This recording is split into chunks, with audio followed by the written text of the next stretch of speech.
Alam mo ba na ang talbos ng kamote ay mas nutritious pa kaysa sa maraming gulay na binibili mo sa palengke? Una, ang talbos ng kamote ay may mataas na antioxidants at dietary fiber na nakakatulong sa pagkontrol ng blood sugar levels. Napakagaling nito para sa mga may diabetes o gusto itong iwasan.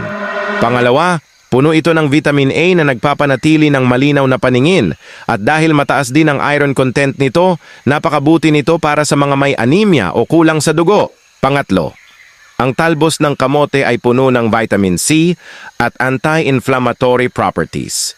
Ibig sabihin, mas malakas ang iyong immune system at mas kaunti ang sakit na mararamdaman mo.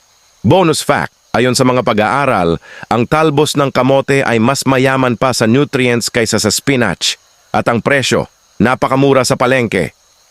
Kaya huwag nang mag-alinlangan pa. Isama na ang talbos ng kamote sa iyong pagkain araw-araw. I-follow ang aming page para sa mas maraming health tips na libre at kapaki-pakinabang para sa buong pamilya.